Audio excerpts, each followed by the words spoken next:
All right, let's move to a couple speed round games here because we got about 20 minutes left in the show and we still have a bunch to get to here. Houston, Virginia, the Cougars, massive road victory for them. They've been, I don't want to say struggling, but honestly, the word kind of applies. That offense has been stuck in the mud for the better part of the last 2 weeks, made some shots today, but honestly got this win doing things that this Houston program has done. Battling on the offensive rebounds, very aggressive, winning defensively. I mean, they imposed their will in this game. How surprised were you that Houston was able to go in to Virginia and get this win, Jeff? Not really. When you knew Reese Beekman wasn't going to be healthy and maybe was going to play with a hamstring injury, he's their most important player. He might be the best defensive player in the perimeter defender in the country. And they're good, Virginia. I saw them twice in Vegas, and they beat Baylor in Illinois, and they're a good team, but Houston's upside's higher, and Houston was coming off that loss at home to Alabama. So they were ready to go. They needed this one a little more than Virginia did, and Sasser had been hurt lately, didn't play with the goggles or the glasses today. I thought he was a little bit better, but, Jarris Walker, man, he was awesome today. Awesome. Like, I remember seeing him at an AU event a year and a half or year and change ago, and I was like, he's good, but like I didn't love him, but it's hard to evaluate, obviously, in AAU.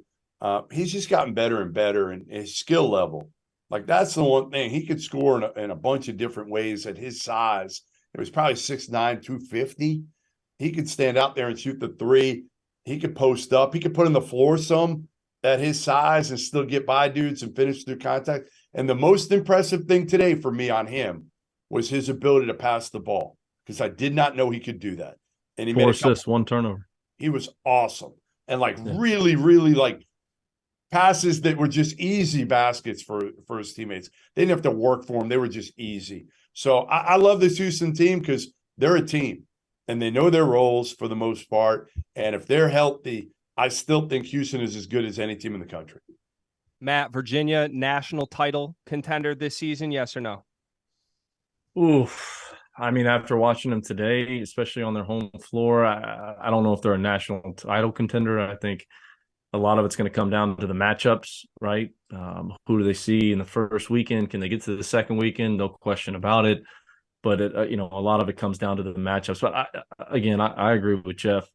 How about the balance for Houston? All 5 starters in double figures, and you're talking about Jarris Walker, a freshman who's being thrusted into a role as a starter on, quote-unquote, the number 1 team in the country.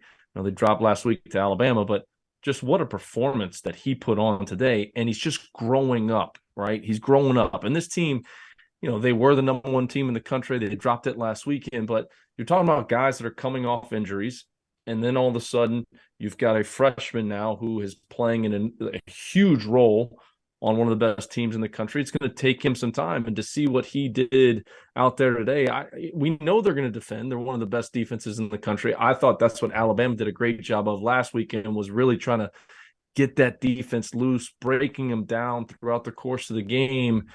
And then they respond. So we knew they were going to defend at a high level, but the balance that they had on the offensive end of the floor today, to me, was the most impressive thing. 17 assists, only 8 turnovers in the game, and led by the freshman who just continues to grow up, as he gets more reps. We're dropping our merch. We got to start calling Underwood Daddy Brad. But I'm a big pod guy.